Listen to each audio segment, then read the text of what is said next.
ਦਿਲਚਸਪ ਗੱਲ ਇਹ ਹੈ ਕਿ ਜਸਟ 3-4 ਦਿਨ ਪਹਿਲਾਂ ਇੱਕ ਮਿੰਨੀ ਕੁਆਡ ਵੀ ਹੋਣ ਚਾਹੁੰਦਾ ਹੈ ਜਿਹਦਾ ਜ਼ਿਕਰ ਭਾਰਤੀ ਮੀਡੀਆ 'ਚੋਂ ਗਾਇਬ ਹੈ ਔਰ ਉਹ ਮਿੰਨੀ ਕੁਆਡ ਹੈ ਅਮਰੀਕਾ, ਪਾਕਿਸਤਾਨ, ਅਫਗਾਨਿਸਤਾਨ ਤੇ ਉਜ਼ਬੇਕਿਸਤਾਨ। 19ਵੀਂ ਸਦੀ ਦੀ ਬਿਗਨਿੰਗ 'ਚ ਸਾਡੇ ਬਜ਼ੁਰਗ ਜਿਨ੍ਹਾਂ ਨੇ ਕੋਈ ਦੁਨੀਆ ਦੀਆਂ ਯੂਨੀਵਰਸਿਟੀ 'ਚ ਟ੍ਰੇਨਿੰਗ ਨਹੀਂ ਸੀ ਲਈ ਹੋਈ, ਉਹ ਸਮਝਦੇ ਸੀ ਕਿ ਜਿਹੜਾ ਰਾਜ ਅਸੀਂ ਸਥਾਪਿਤ ਕਰ ਰਹੇ ਹਾਂ ਉਸ ਦੀ ਸਟੇਬਿਲਿਟੀ, ਉਸ ਦੀ ਪਾਏਦਾਰੀ ਔਰ ਉਸ ਨੂੰ ਮਹਿਫੂਜ਼ ਰੱਖਣ ਲਈ ਜਿਹੜਾ ਇਹ ਸਾਡਾ ਖਿੱਤਾ ਇੰਟਰਨੈਸ਼ਨਲ ਲੈਵਲ ਦੀ ਅਹਿਮੀਅਤ ਰੱਖਦਾ ਹੈ। ਅਨਫੋਰਚੂਨੇਟਲੀ 1809 ਦੀ ਸਤਲੁਜ ਦੀ ਟ੍ਰੀਟੀ ਨੇ ਇੱਕ ਲਾਈਨ ਖਿੱਚ ਦਿੱਤੀ ਔਰ ਅਸੀਂ ਸਿੰਧ ਦੇ ਪੈਰਾਂ ਤੱਕ ਪਹੁੰਚ ਕੇ ਵੀ ਸ਼ਿਕਾਰਪੁਰ ਸਮੁੰਦਰ ਤੱਕ ਨਹੀਂ ਪਹੁੰਚ ਸਕੇ। ਅੱਜ ਵੀ ਅਸੀਂ ਫਿਊਚਰ ਦਾ ਜਿਹੜਾ ਸਾਡਾ ਖਾਲਿਸਤਾਨ ਹੈ ਉਹ ਲੈਂਡ ਰੌਕ ਤੇ ਜਿਹੜਾ ਅਫਗਾਨਿਸਤਾਨ ਦੇ ਵਿੱਚ ਕੌਣ ਰੂਲਰ ਹੋਏਗਾ ਇਹ ਡਿਸਾਈਡ ਲਾਹੌਰ ਦਰਬਾਰ ਕਰੇਗਾ। ਜ਼ਾਹਰ ਹੈ ਰਣਜੀਤ ਸਿੰਘ ਦਾ ਹੈੱਡਕੁਆਟਰ ਲਾਹੌਰ ਦਰਬਾਰ ਸੀ ਔਰ ਅੰਗਰੇਜ਼ ਇਹਨੂੰ ਕਿਉਂ ਇਹਦੇ 'ਚ ਇੰਟਰਸਟਿਡ ਸੀ ਜਾਂ ਦੂਸਰੇ ਰਸ਼ੀਆ ਦੀ ਆਮਦ ਜਿਹੜੀ ਉਸ ਰਸਤੇ ਰਾਹੀਂ ਜਿਹੜੇ ਜ਼ਾਰਜ਼ ਦਾ ਹਮੇਸ਼ਾ ਡ੍ਰੀਮ ਰਿਹਾ to come to the warm waters of Indian ocean. ਜਦੋਂ ਵਾਰ ਹੁੰਦੀ ਹੈ ਮੌਸਮ ਅਨਪਲੇਜ਼ੈਂਟ ਹੈ, ਜਨਰਲ ਵੈਦਰ ਜਿਹਨੂੰ ਕਹਿੰਦੇ ਨੇ, ਔਰ ਫਾਈਨਲੀ ਜਨਰਲ ਜ਼ੋਰਾਵਰ ਸਿੰਘ ਸ਼ਹੀਦ ਹੁੰਦਾ ਹੈ ਔਰ ਸਿੱਖ ਫੌਜ ਨੂੰ ਰਿਟਰੀਟ ਕਰਨਾ ਪੈਂਦਾ ਹੈ ਹੈਵੀ ਲਾਸਿਸ ਤੋਂ ਬਾਅਦ। ਔਰ ਉਦੋਂ 1842 ਦੇ ਵਿੱਚ ਇਹ ਟ੍ਰੀਟੀ ਤਿੰਨਾਂ ਪਾਵਰਸ ਦੇ ਵਿੱਚ, ਜਿਵੇਂ ਮੈਂ ਕਿਹਾ ਐਂਪਰਰ ਆਫ ਚਾਈਨਾ, ਲਾਮਾ ਔਰ ਸਰਕਾਰੇ ਖਾਲਸਾ ਜੀ ਉਹ ਹੁੰਦੀ ਹੈ ਕਿ Tibet as a buffer state ਜੀ, ਇਹਨਾਂ ਦੇ ਵਿਚਾਲੇ ਚਾਈਨਾ ਦੇ ਔਰ ਸਿੱਖ ਰਾਜ ਤੇ ਇਹਦੀ ਰੈਲੇਵੈਂਸ ਬਣਦੀ ਹੈ। ਚਾਈਨਾ ਦੇ ਨਾਲ ਅਸੀਂ ਆਲਰੇਡੀ ਟੀਟੀ ਸਾਈਨ ਕੀਤੀ ਹੋਈ ਹੈ, ਅਫਗਾਨਿਸਤਾਨ ਦੇ ਨਾਲ ਕੀਤੀ ਹੋਈ ਹੈ। ਬ੍ਰਿਟਿਸ਼ ਬੇਸ਼ੱਕ ਕਲੋਨੀਅਲ ਪਾਵਰ ਸੀ, ਉਸ ਇੰਪੋਰਟੈਂਸ ਨੂੰ ਸਮਝਦੇ ਸੀ। ਤੇ ਸਿੱਖ ਕੌਮ ਜਿਹੜੀ ਥਰਡ ਫੈਕਟਰ ਆਲਮੋਸਟ 175 ਸਾਲ ਪਹਿਲਾਂ ਸੀ ਇਹ ਡਿਸਾਈਡ ਕਰਨ ਦੇ ਵਿੱਚ ਕਿ ਭਾਈ ਅਫਗਾਨਿਸਤਾਨ 'ਚ ਕਿਹਨੇ ਬਾਦਸ਼ਾਹ ਬਣਨਾ ਹੈ ਜਾਂ ਇਧਰਲਾ ਸਾਡਾ ਬਾਰਡਰ ਕੀ ਹੈ ਚੱਲ ਰਿਹਾ। ਰਸ਼ੀਆ ਆ ਕੇ ਤਾਜ਼ਿਕਸਤਾਨ 'ਚ ਬੈਠਾ ਹੈ, ਚਾਈਨਾ ਨੂੰ ਘੇਰਿਆ ਹੋਇਆ ਹੈ, ਸਮੁੰਦਰ ਦੇ ਵਿੱਚ ਅਮਰੀਕੀ ਬੇੜੇ ਖੜੇ ਨੇ, ਅਫਗਾਨਿਸਤਾਨ ਦੇ ਤਾਲਿਬਾਨ ਦੇ ਨਾਲ ਅਮਰੀਕਾ ਫੈਬਰਵਰੀ 2020 'ਚ ਡੀਲ ਕਰਦਾ ਹੈ। ਜਿਸ ਸਾਰੇ ਦੇ ਬਾਵਜੂਦ ਜੇ ਸਾਡਿਆਂ ਨੂੰ ਲੱਗਦਾ ਵੀ ਸਾਡਾ ਕੀ ਰੋਲ ਹੈ ਜਾਂ ਅਸੀਂ ਕੀ ਆਪਣਾ ਐਟ ਸਟੇਕ ਦੇਖਦੇ ਹਾਂ ਔਰ ਸਾਡੇ ਲਈ ਕਿੰਨਾ ਇੰਪੋਰਟੈਂਟ ਹੈ ਕਿ ਜਿਹੜਾ ਵੀ ਰਜੀਮ ਅਫਗਾਨਿਸਤਾਨ 'ਚ ਆਏ ਜਾਂ ਜਿਹੜੀ ਵੀ ਹਕੂਮਤ ਪਾਕਿਸਤਾਨ 'ਚ ਹੋਵੇ ਉਹ ਸਿੱਖ ਫਰੈਂਡਲੀ, ਉਹਨਾਂ ਦੇ ਨਾਲ ਅਸੀਂ ਉਹਨਾਂ ਨੂੰ ਇਹ ਅਸ਼ੋਰਿੰਗ ਵੀ ਹੋਈਏ ਕਿ ਭਾਈ ਅਸੀਂ ਕੋਈ ਜਿਹੜਾ ਹਿੰਦੂ ਤਵੀਆਂ ਦੇ ਕੋਈ ਜਿਹੜੇ ਆ ਮਖੋਟੇ ਨਹੀਂ ਹੈ। ਔਰ ਇੱਕ ਜ਼ਮਾਨਾ ਜਦੋਂ ਅਸੀਂ ਕੱਲੀ ਇਹ ਟ੍ਰਾਈਪਾਰਟਾਈਟ ਟ੍ਰੀਟੀ ਨਹੀਂ, ਜੇ ਰੋਹਤਾਂਗ ਪਾਸ ਰਾਹੀਂ ਅਸੀਂ ਤਿੱਬਤ ਤੱਕ ਪਹੁੰਚ ਦੇਖੀਏ ਸੋ ਸਿੱਖ ਰਾਜ ਦੇ ਬਾਰਡਰ ਚਾਈਨਾ ਦੇ ਨਾਲ ਲੱਗਦੇ ਸੀ।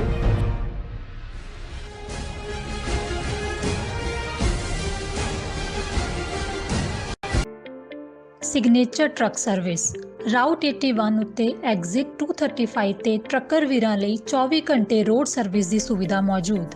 Heavy duty repair, oil change, ਪੁਰਾਣੇ ਅਤੇ ਨਵੇਂ tyre, computer diagnostic, DPF cleaning, brake service ਜਾਂ ਰਸਤੇ ਵਿੱਚ ਆਈ ਹਰ ਤਰ੍ਹਾਂ ਦੀ ਰਿਪੇਅਰ ਪ੍ਰੋਫੈਸ਼ਨਲ ਟੀਮ ਵੱਲੋਂ ਕੀਤੀ ਜਾਂਦੀ ਹੈ। ਬ੍ਰੇਕਫਾਸਟ, ਲੰਚ ਅਤੇ ਡਿਨਰ ਲਈ ਪੰਜਾਬੀ ਢਾਬੇ ਦਾ ਆਨੰਦ ਵੀ ਮਾਣੋ। ਡਰਾਈਵਰ ਅਤੇ ਟਰੱਕ ਆਪਰੇਟਰ ਵੀਰ ਡਿਸਪੈਚ ਦੀ ਸਰਵਿਸ ਲਈ ਸਾਡੇ ਨਾਲ ਸੰਪਰਕ ਕਰਨ। Signature truck service 58 triangle drive, Weyers Cave, Virginia 24486।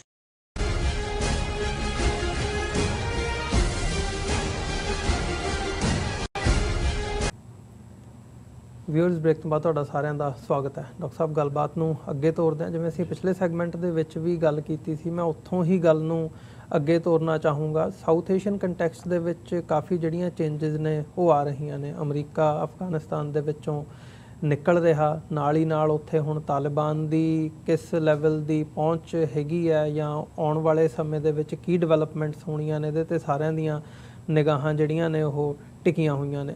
ਪਰ ਜੇ ਜਿਵੇਂ ਅਸੀਂ ਪਿਛਲੇ ਸੈਗਮੈਂਟ 'ਚ ਗੱਲ ਕੀਤੀ ਹੈ ਵੀ ਜਿਹੜਾ ਹਿਊਮਨ ਰਾਈਟਸ ਦਾ ਇਸ਼ੂ ਹੈ ਉਹਦੇ 'ਤੇ ਫੋਕਸ ਕਿਉਂ ਨਹੀਂ ਹੁੰਦਾ, ਜਾਂ ਹਕੂਮਤ ਭਾਰਤ ਦੀ ਖਾਸ ਤੌਰ 'ਤੇ ਸਾਡੇ ਕੰਟੈਕਸਟ ਦੇ ਵਿੱਚ ਜੇ ਦੇਖਣਾ ਹੋਵੇ, ਜੋ ਭਾਰਤ ਦੀ ਹਕੂਮਤ ਇਸ ਵਕਤ ਕਰ ਰਹੀ ਹੈ ਭਾਰਤ ਦੇ ਅੰਦਰ ਵੀ ਤੇ ਬਾਹਰ ਵੀ ਹਿਊਮਨ ਰਾਈਟਸ ਦੀਆਂ ਵਾਇਲੇਸ਼ਨਸ, ਉਹਦੀ ਗੱਲ ਇੰਟਰਨੈਸ਼ਨਲ ਲੈਵਲ ਦੇ ਉੱਤੇ ਕਿਉਂ ਨਹੀਂ ਉੱਠਦੀ। ਸੋ ਇਹ ਡਿਵੈਲਪਮੈਂਟਸ ਨੇ ਉਹ ਪ੍ਰਭਾਵਿਤ ਕਰਦੀਆਂ ਨੇ, ਮੈਂ ਸਮਝਦਾ ਕਿਤੇ ਨਾ ਕਿਤੇ ਵੀ ਭਾਰਤ ਤੋਂ ਜਿਹੜਾ ਆ ਭਾਰਤ ਨੂੰ ਵਰਤਣਾ ਕਿਵੇਂ ਆ ਜਾਂ ਭਾਰਤ ਦੀ ਮੰਡੀ ਮਾਰਕੀਟ ਕੀ ਹੈਗੀ ਆ ਉਹਦੇ ਤੇ ਫੋਕਸ ਜ਼ਿਆਦਾ ਹੁੰਦਾ ਤੇ ਜਿਹੜੇ ਬਾਕੀ ਇਸ਼ੂਜ਼ ਨੇ ਉਹ ਪਿੱਛੇ ਰਹਿ ਜਾਂਦੇ ਨੇ, ਮਨੁੱਖੀ ਅਧਿਕਾਰਾਂ ਦੇ ਹੋਣ ਜਾਂ ਅਦਰਵਾਈਜ਼। ਸੋ ਜਿਹੜੀਆਂ ਇਹ ਅਫਗਾਨਿਸਤਾਨ ਦੇ ਵਿੱਚ ਡਿਵੈਲਪਮੈਂਟਸ ਹੋ ਰਹੀਆਂ ਨੇ, ਚਾਈਨਾ ਨੂੰ ਮੁੱਖ ਰੱਖਦਿਆਂ ਹੋਇਆਂ ਅਮਰੀਕਾ ਦੀ ਕਿਸ ਲੈਵਲ ਦੀ ਰਿਲੇਸ਼ਨਸ਼ਿਪ ਇਸ ਵਕਤ ਹੈਗੀ ਹੈ, ਚੀਨ ਦੇ ਨਾਲ ਆਮੋ ਸਾਹਮਣੇ ਵੀ ਖਲੋਤੇ ਆ, ਤੇ ਉਹਦੇ ਵਿੱਚ ਭਾਰਤ ਦਾ ਰੋਲ ਕੀ ਹੈ, ਅਫਗਾਨਿਸਤਾਨ ਦੀਆਂ ਡਿਵੈਲਪਮੈਂਟਸ ਕਿਵੇਂ ਪ੍ਰਭਾਵਿਤ ਇਸ ਵਕਤ ਕਰ ਰਹੀਆਂ ਨੇ, ਤੇ ਕੀ ਜਿਹੜਾ ਇਹ ਸਿਲਸਿਲਾ ਹੈ ਉਹ ਰੁਕੂਗਾ ਕਿੱਥੇ ਜਾ ਕੇ? ਦੇਖੋ, ਅੱਜ ਕੱਲ ਜੋ ਕੁਝ ਅਫਗਾਨਿਸਤਾਨ 'ਚ ਚੱਲ ਰਿਹਾ ਹੈ, ਵੈਸੇ ਜੇ ਕਹਿਣਾ ਹੋਏ ਕਿ ਸਾਰੇ ਹੀ ਸਾਊਥ ਏਸ਼ੀਅਨ ਖਿੱਤੇ 'ਚ ਚੱਲ ਰਿਹਾ, ਉਹ ਕੁਆਡ ਹੋਏ, ਜਿਹੜਾ ਕਿ ਖਾਸ ਤੌਰ 'ਤੇ ਅਮਰੀਕਾ ਦੇ ਇਨੀਸ਼ੀਏਟਿਵ ਦੇ ਉੱਤੇ ਭਾਰਤ ਔਰ ਆਸਟ੍ਰੇਲੀਆ ਔਰ ਜਾਪਾਨ ਇਹਨਾਂ ਦਾ ਗਰੁੱਪ ਬਣਿਆ। ਔਰ ਦਿਲਚਸਪ ਗੱਲ ਇਹ ਹੈ ਕਿ ਜਸਟ 3-4 ਦਿਨ ਪਹਿਲਾਂ ਇੱਕ ਮਿੰਨੀ ਕੁਆਡ ਵੀ ਹੋਣ ਚਾਹੁੰਦਾ ਹੈ, ਜਿਹਦਾ ਜ਼ਿਕਰ ਭਾਰਤੀ ਮੀਡੀਆ 'ਚੋਂ ਗਾਇਬ ਹੈ। ਔਰ ਉਹ ਮਿੰਨੀ ਕੁਆਡ ਹੈ ਅਮਰੀਕਾ, ਪਾਕਿਸਤਾਨ, ਅਫਗਾਨਿਸਤਾਨ ਤੇ ਉਜ਼ਬੇਕਿਸਤਾਨ। ਹੁਣ ਜਿਹੜੀ ਗੱਲ ਉਹਨਾਂ ਨੂੰ ਤਕਲੀਫ ਵੀ ਦੇ ਰਹੀ ਹੈ ਕਿ ਇੰਡੀਆ ਨੇ ਤਾਂ ਇੰਨਾ ਸੌਦਾ ਅਮਰੀਕਾ ਦਾ ਖਰੀਦਿਆ, ਬਿਲੀਅਨਸ ਆਫ ਡਾਲਰਸ ਦੇ ਵੈਪਨ ਵੀ, ਔਰ ਅਗੇਂਸਟ ਚਾਈਨਾ ਆਪਣਾ ਮੋਢਾ ਵੀ ਦਿੱਤਾ। ਕੁਆਡ ਵਰਗਾ, ਜਿਹਨੂੰ ਰਸ਼ੀਆ ਨੇ ਸਬ ਕੰਟੀਨੈਂਟ ਦਾ ਨੈਟੋ ਕਿਹਾ, ਕਿ ਵੀ ਐਸਾ ਕੀ ਹੈ ਵੀ ਹੁਣ ਜਿਹੜਾ ਕੁਆਡ ਬਣਦਾ ਅਫਗਾਨਿਸਤਾਨ 'ਚ, ਭਾਰਤ ਜਿਹੜਾ ਆਪਣਾ ਸਭ ਕੁਝ ਐਟ ਸਟੇਕ ਸਮਝਦਾ ਹੈ ਕਿ ਵੀ ਉੱਥੇ ਆ ਕੇ ਅਮਰੀਕਾ ਨੇ ਪਾਕਿਸਤਾਨ ਦੇ ਨਾਲ, ਔਰ ਪਾਕਿਸਤਾਨ, ਅਫਗਾਨਿਸਤਾਨ, ਅਮਰੀਕਾ ਔਰ ਉਜ਼ਬੇਕਿਸਤਾਨ, ਇਹ ਕੁਆਡ ਬਣ ਜਾਂਦਾ। ਇਨ ਪ੍ਰਿੰਸੀਪਲ ਇਹ ਗੱਲ ਸਹਿਮਤ ਹੋ ਗਏ। ਹੁਣ ਮੈਂ ਇਹ ਗੱਲ ਵੇਰਵੇ 'ਚ ਕਰਨ ਤੋਂ ਪਹਿਲਾਂ, ਕਿਉਂਕਿ ਅੱਜ ਕੱਲ੍ਹ ਕੁਝ ਕ੍ਰਿਟਿਸਿਜ਼ਮ ਜਿਹੜਾ ਕੁਝ ਹਲਕਿਆਂ 'ਚ ਸਾਡੇ TV 84 ਦੇ ਜਾਂ ਸਾਡੇ ਪ੍ਰੋਗਰਾਮ ਦੇ ਹਵਾਲੇ ਨਾਲ ਆ ਰਿਹਾ, ਮੈਂ ਉਸ ਦਾ ਜ਼ਿਕਰ ਜ਼ਰੂਰ ਕਰਨਾ ਚਾਹਾਂਗਾ ਕਿ ਜਿਹਦੇ 'ਚ ਕਿਹਾ ਜਾਂਦਾ ਜੀ ਕਿ ਸਾਡੀ ਫਿਕਸੇਸ਼ਨ ਜਿਹੜੀ ਹੈ ਉਹ ਚਾਈਨਾ ਔਰ ਅਫਗਾਨਿਸਤਾਨ ਜਾਂ ਪਾਕਿਸਤਾਨ ਨਾਲ ਹੈ, ਔਰ ਖਾਲਿਸਤਾਨ ਦੀ ਜਿਹੜੀ ਗੱਲ ਹੈ ਉਹ ਇਹਦੇ ਨਾਲ ਨਹੀਂ ਨਿਕਲਦੀ, ਜਾਂ ਇਵੇਂ ਨਹੀਂ ਬਣੇਗਾ ਜੀ। ਦੇਖੋ, ਬਹੁਤ ਵਾਰ ਸ਼ਾਇਦ ਇਹਦਾ ਕਾਰਨ ਇੱਕ ਇਹ ਵੀ ਹੈ, ਜਿਹੜੇ ਵੀਰ ਜਾਂ ਭੈਣਾਂ ਇਸ ਲਾਈਨ ਦੇ ਉੱਤੇ ਸੋਚਦੇ ਨੇ ਕਿ ਉਹਨਾਂ ਨੇ ਕਦੇ ਵੀ ਉਸ ਖਿੱਤੇ ਦੀ ਪਾਸਟ ਹਿਸਟਰੀ, ਔਰ ਜੇ ਮੈਂ ਬਹੁਤ ਪਿੱਛੇ ਨਾ ਵੀ ਜਾਵਾਂ, ਸਿੱਖ ਰਾਜ ਦੇ ਵੇਲੇ ਦੀਆਂ 2 ਟ੍ਰੀਟੀਜ਼, ਇੱਕ ਸੰਧੀ ਦੀ ਗੱਲ ਅਕਸਰ ਹੁੰਦੀ, 2 ਸੰਧੀਆਂ ਦੀ ਗੱਲ ਹੁੰਦੀ ਹੈ। ਇੱਕ 1803 ਵਾਲੀ, ਜਿਹੜੀ ਮਹਾਰਾਜਾ ਰਣਜੀਤ ਸਿੰਘ ਔਰ ਮੈਟਕਾਫ, ਜਿਹੜਾ ਈਸਟ ਇੰਡੀਆ ਕੰਪਨੀ ਦਾ ਨੁਮਾਇੰਦਾ ਦਿੱਲੀ 'ਚ ਸੀ, ਉਹਦੇ ਵਿਚਾਲੇ ਹੁੰਦੀ ਹੈ, ਜਿਹਦੇ ਥੱਲੇ ਸਤਲੁਜ ਪਾਰ ਦੀਆਂ ਜਿਹੜੀਆਂ ਸਿੱਖ ਰਿਆਸਤਾਂ ਨੇ, ਪਟਿਆਲਾ, ਨਾਭਾ, ਜੀਂਦ, ਫਰੀਦਕੋਟ, ਇਹ ਅੰਗਰੇਜ਼ ਆਪਣੀ ਪ੍ਰੋਟੈਕਸ਼ਨ ਥੱਲੇ ਲੈ ਲੈਂਦੇ ਨੇ। ਔਰ ਦੂਸਰੀ ਟ੍ਰੀਟੀ ਦਾ ਅਕਸਰ ਜ਼ਿਕਰ ਹੁੰਦਾ ਹੈ, ਜਿਹੜੀ 1809 ਦੇ ਵਿੱਚ ਅੰਮ੍ਰਿਤਸਰ ਦੀ ਟ੍ਰੀਟੀ, ਜਿਹਦੇ ਥੱਲੇ ਸਤਲੁਜ ਦਰਿਆ ਜਿਹੜਾ ਉਹ ਹੱਦ ਮਿੱਥਿਆ ਜਾਂਦਾ ਹੈ ਸਿੱਖ ਰਾਜ ਔਰ ਅੰਗਰੇਜ਼ੀ ਰਾਜ ਦੀ। ਔਰ ਇਹ ਜਿਹੜੀ ਟ੍ਰੀਟੀ ਹੈ ਉਹ ਸਿੱਖਾਂ ਨੂੰ ਸਤਲੁਜ ਤੱਕ ਮਹਿਦੂਦ ਕਰ ਦਿੰਦੀ ਹੈ। ਔਰ ਜਿਹੜਾ ਮਹਾਰਾਜਾ ਰਣਜੀਤ ਸਿੰਘ ਦਾ ਡ੍ਰੀਮ ਸੀ ਆਪਣੀ ਸਟੇਟ ਦੇ ਬਾਰਡਰਸ ਨੂੰ ਜਮਨਾ ਤੱਕ ਲਿਜਾਣ ਦਾ, ਉਹ ਉੱਥੇ ਖਤਮ ਹੋ ਜਾਂਦਾ ਹੈ।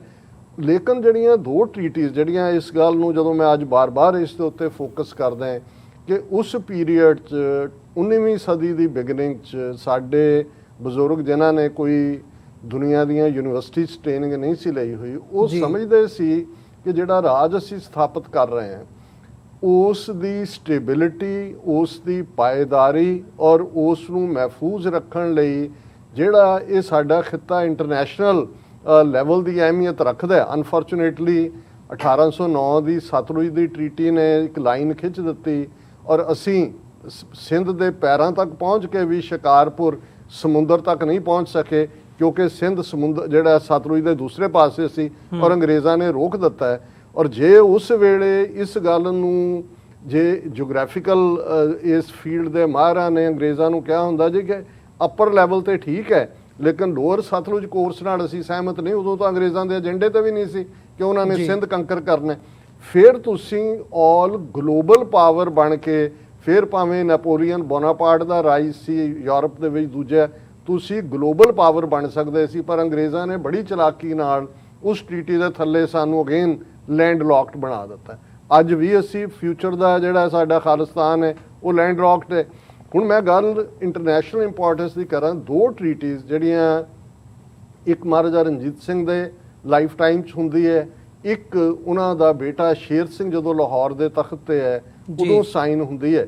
ਮਹਾਰਾਜਾ ਰਣਜੀਤ ਸਿੰਘ ਦੇ ਲਾਈਫ ਟਾਈਮ 'ਚ ਜਿਹੜੀ ਟ੍ਰੀਟੀ ਹੁੰਦੀ ਹੈ, ਟ੍ਰਾਈਪਾਰਟਾਈਟ ਟ੍ਰੀਟੀ, ਅਫਗਾਨਿਸਤਾਨ ਦਾ ਬਾਦਸ਼ਾਹ ਸ਼ਾਹ ਸ਼ੁਜਾ, ਜਿਹਨੂੰ ਸਿੱਖ ਫੌਜ ਕਸ਼ਮੀਰ 'ਚੋਂ ਜਿਹੜੀ ਹੈ ਉਹ ਲਿਬਰੇਟ ਕਰਵਾ ਕੇ ਲਿਆਈ, ਔਰ ਐਂਪਰਰ ਆਫ ਜਿਹੜਾ ਔਰ ਬ੍ਰਿਟਿਸ਼ ਈਸਟ ਇੰਡੀਆ ਕੰਪਨੀ ਜੀ ਔਰ ਸਿੱਖ ਐम्पायर, ਔਰ ਇਹੀ ਟ੍ਰੀਟੀ ਦੇ ਥੱਲੇ ਮਤਲਬ ਇਹ ਸੀ ਕਿ ਜਿਹੜਾ ਅਫਗਾਨਿਸਤਾਨ ਦੇ ਵਿੱਚ ਕੌਣ ਰੂਲਰ ਹੋਏਗਾ ਇਹ ਡਿਸਾਈਡ ਲਾਹੌਰ ਦਰਬਾਰ ਕਰੇਗਾ। ਜ਼ਾਹਰ ਹੈ ਰਣਜੀਤ ਸਿੰਘ ਦਾ ਹੈੱਡਕੁਆਟਰ ਲਾਹੌਰ ਦਰਬਾਰ ਸੀ, ਔਰ ਅੰਗਰੇਜ਼ ਇਹਨੂੰ ਕਿਉਂ ਇਹਦੇ 'ਚ ਇੰਟਰਸਟਿਡ ਸੀ, ਜਾਂ ਦੂਸਰੇ ਰਸ਼ੀਆ ਦੀ ਆਮਦ ਜਿਹੜੀ ਉਸ ਰਸਤੇ ਰਾਹੀਂ, ਜਿਹੜੇ ਜ਼ਾਰਸ ਦਾ ਹਮੇਸ਼ਾ ਡ੍ਰੀਮ ਰਿਹਾ to come to the warm waters of Indian Ocean. So ਉਹਨਾਂ ਨੇ ਦੇਖਿਆ ਕਿ ਅਫਗਾਨਿਸਤਾਨ ਇੱਕ ਬਫਰ ਸਟੇਟ ਜਿਹੜੀ ਹੈ, ਕਿਉਂਕਿ ਸਿੱਖਾਂ ਨਾਲ ਟ੍ਰੀਟੀ ਸੀ ਉਹਨਾਂ ਦੀ 1809 ਦੀ, ਇੱਧਰੋਂ ਉਹਨਾਂ ਨੂੰ ਖਤਰਾ ਨਹੀਂ ਸੀ, ਔਰ ਉਹਨਾਂ ਨੂੰ ਇਹ ਸੀ ਕਿ ਜੇ ਫਰੈਂਡਲੀ ਰਜੀਮ ਅਫਗਾਨਿਸਤਾਨ ਦੇ ਵਿੱਚ ਹੋਏਗਾ, ਹੌਸਟਾਈਲ ਨਹੀਂ ਹੋਏਗਾ, ਔਰ ਲਾਹੌਰ ਦਰਬਾਰ ਵੀ ਇਹ ਸਮਝਦਾ ਸੀ ਕਿ ਜੇ ਅਫਗਾਨਿਸਤਾਨ ਦੇ ਵਿੱਚ ਇੱਕ ਫਰੈਂਡਲੀ ਪਾਵਰ ਹੋਏਗੀ ਤੇ ਜਿਹੜੇ ਪੰਜਾਬ ਦੇ ਲੋਕ ਨੇ ਉਹ ਖੁਸ਼ਹਾਲੀ ਨਾਲ ਜਾਂ ਬਿਨਾਂ ਡਿਸਟਰਬੈਂਸ ਤੋਂ ਜੀ ਸਕਣਗੇ। ਸੋ ਇਹ ਬੜੀ ਅਹਿਮੀਅਤ ਵਾਲੀ ਟ੍ਰੀਟੀ ਹੈ ਜਿਹਨੂੰ ਕਿ ਅਸੀਂ ਟਰਾਈਬ, ਔਰ ਉਹਦੇ ਥੱਲੇ ਇਹ ਵੀ ਸੀ ਕਿ ਅਫਗਾਨਿਸਤਾਨ ਦਾ ਬਾਦਸ਼ਾਹ ਜਿਹੜਾ ਉਸ ਦੇ ਹੋਰ ਕੀ ਰਾਈਟਸ ਨੇ, ਲੇਕਿਨ ਇਹ ਸਾਡਾ ਜਿੱਥੇ ਉਸ ਵੇਲੇ ਦੀ ਨਜ਼ਾਕਤ ਨੂੰ ਵੀ ਦੱਸਦਾ ਸੀ ਕਿ ਭਾਈ ਅਫਗਾਨਿਸਤਾਨ ਦੀ ਇੰਪੋਰਟੈਂਸ ਨੂੰ ਸਿੱਖ ਅੰਪਾਇਰ ਵਾਲੇ ਕਿੰਨਾ ਸਮਝਦੇ ਸੀ, ਉਹ ਸ਼ਾਇਦ ਸਾਡੇ ਅੱਜ ਦੇ ਜਿਹੜੇ ਇਹ ਫੇਸਬੁੱਕੀਏ ਲੋਕ ਨੇ ਇਹਨਾਂ ਨੂੰ ਸਮਝ ਨਾ ਆਏ। ਹੁਣ ਦੂਸਰੀ ਟ੍ਰੀਟੀ ਜਦੋਂ ਅਸੀਂ ਚਾਈਨਾ ਦੇ ਹਵਾਲੇ ਨਾਲ ਰਿਪੀਟਡਲੀ ਗੱਲ ਕਰਦੇ ਹਾਂ, ਫਿਰ 1842 ਦੀ tripartite treaty between emperor of China, lama of Tibet and Sarkare Khalsa ਜੀਓ, ਔਰ ਇਹ ਉਹ ਪੀਰੀਅਡ ਸੀ ਜਦੋਂ ਕਿ ਸਿੱਖ ਜਰਨੈਲ ਜ਼ੋਰਾਵਰ ਸਿੰਘ ਜਿਹੜਾ ਉਹ ਲਦਾਖ ਕੰਕਰ ਕਰ ਲੈਂਦਾ, ਉਸ ਤੋਂ ਕਰਦਾ ਕਰਦਾ ਕੈਲਾਸ਼ ਰੇਂਜ ਤੱਕ ਪਹੁੰਚ ਜਾਂਦਾ, ਔਰ ਇੱਕ ਪੀਰੀਅਡ 'ਚ ਜਿਹੜਾ ਉਹ ਉਸ ਦਾ ਵੱਡਾ ਹਿੱਸਾ ਤਿੱਬਤ ਦਾ, ਔਰ ਇਸ ਗੱਲ ਦਾ ਧਿਆਨ ਰਹੇ ਲਦਾਖ ਨੂੰ ਵੀ ਛੋਟਾ ਤਿੱਬਤ ਕਿਹਾ ਜਾਂਦਾ ਸੀ। ਅੱਜ ਜਦੋਂ ਬਾਰ-ਬਾਰ ਚਾਈਨਾ ਉਸ 'ਤੇ ਕਲੇਮ ਕਰਦਾ ਤੇ ਉਹਨੇ ਵੀ ਉਹਨਾਂ ਨੇ ਆਪਣੀ ਸਾਈਕੀ 'ਚ ਮੰਨਿਆ ਨਹੀਂ ਹੋਇਆ ਵੀ ਉਹਨਾਂ ਨੇ ਕਿਵੇਂ ਹੋਇਆ। ਲੇਕਿਨ ਦੂਸਰਾ ਜਦੋਂ ਵਾਰ ਹੁੰਦੀ ਹੈ, ਮੌਸਮ ਅਨਪਲੇਜ਼ੈਂਟ ਹੈ, ਜਨਰਲ ਵੈਦਰ ਜਿਹਨੂੰ ਕਹਿੰਦੇ ਨੇ, ਔਰ ਫਾਈਨਲੀ ਜਨਰਲ ਜ਼ੋਰਾਵਰ ਸਿੰਘ ਸ਼ਹੀਦ ਹੁੰਦਾ ਹੈ ਔਰ ਸਿੱਖ ਫੌਜ ਨੂੰ ਰਿਟਰੀਟ ਕਰਨਾ ਪੈਂਦਾ ਹੈ ਹੈਵੀ ਲਾਸਿਸ ਤੋਂ ਬਾਅਦ, ਔਰ ਉਦੋਂ 1842 ਦੇ ਵਿੱਚ ਇਹ ਟ੍ਰੀਟੀ ਤਿੰਨਾਂ ਪਾਵਰਸ ਦੇ ਵਿੱਚ, ਜਿਵੇਂ ਮੈਂ ਕਿਹਾ ਐਂਪਰਰ ਆਫ ਚਾਈਨਾ, ਲਾਮਾ ਔਰ ਸਰਕਾਰੇ ਖਾਲਸਾ ਜੀਓ ਹੁੰਦੀ ਹੈ ਕਿ Tibet as a buffer state ਜੀ ਇਹਨਾਂ ਦੇ ਵਿਚਾਲੇ ਚਾਈਨਾ ਦੇ ਔਰ ਸਿੱਖ ਰਾਜ ਦੇ। ਸੋ ਇਹ ਨਾਰਥ ਤੱਕ ਦਾ ਜਿਹੜਾ ਬਾਰਡਰ ਸੀ ਇਹ ਸਿੱਖਾਂ ਨੇ ਡਰਾ ਕੀਤਾ। ਇਹ ਵੀ ਜਦੋਂ ਅਸੀਂ ਅੱਜ ਦੇ ਕੰਟੈਕਸਟ 'ਚ ਸਾਰਿਆਂ ਨੂੰ ਦੇਖਦੇ ਹਾਂ ਤੇ ਇਹਦੀ ਰੈਲੇਵੈਂਸ ਬਣਦੀ ਹੈ। ਚਾਈਨਾ ਦੇ ਨਾਲ ਅਸੀਂ ਆਲਰੇਡੀ ਟੀਟੀ ਸਾਈਨ ਕੀਤੀ ਹੋਈ ਹੈ, ਅਫਗਾਨਿਸਤਾਨ ਦੇ ਨਾਲ ਕੀਤੀ ਹੋਈ ਹੈ, ਬ੍ਰਿਟਿਸ਼ ਬੇਸ਼ੱਕ ਕਲੋਨੀਅਲ ਪਾਵਰ ਸੀ, ਉਸ ਇੰਪੋਰਟੈਂਸ ਨੂੰ ਸਮਝਦੇ ਸੀ। ਤਾਂ ਸਿੱਖ ਕੌਮ ਜਿਹੜੀ ਥਰਡ ਫੈਕਟਰ ਆਲਮੋਸਟ 175 ਸਾਲ ਪਹਿਲਾਂ ਸੀ ਇਹ ਡਿਸਾਈਡ ਕਰਨ ਦੇ ਵਿੱਚ ਕਿ ਭਾਈ ਅਫਗਾਨਿਸਤਾਨ 'ਚ ਕਿਵੇਂ ਬਾਦਸ਼ਾਹ ਬਣਨਾ ਜਾਂ ਇਧਰਲਾ ਸਾਡਾ ਬਾਰਡਰ ਕੀ ਹੈ। ਅੱਜ ਇੰਨਾ ਕੁਝ ਹੋ ਰਿਹਾ ਹੈ, ਦੁਨੀਆ ਦੀਆਂ ਸਾਰੀਆਂ ਪਾਵਰਸ ਜਾ ਕੇ ਉੱਥੇ ਬੈਠੀਆਂ ਹੋਈਆਂ ਨੇ, ਪੂਰੀ ਚੱਲ ਰਿਹਾ, ਰਸ਼ੀਆ ਆ ਕੇ ਤਾਜ਼ਿਕਸਤਾਨ 'ਚ ਬੈਠਾ ਹੈ, ਚਾਈਨਾ ਨੂੰ ਘੇਰਿਆ ਹੋਇਆ ਹੈ, ਸਮੁੰਦਰ ਦੇ ਵਿੱਚ ਅਮਰੀਕੀ ਬੇੜੇ ਖੜੇ ਨੇ, ਅਫਗਾਨਿਸਤਾਨ ਦੇ ਤਾਲਿਬਾਨ ਦੇ ਨਾਲ ਅਮਰੀਕਾ ਫੈਬਰਵਰੀ 2020 'ਚ ਡੀਲ ਕਰਦਾ ਹੈ।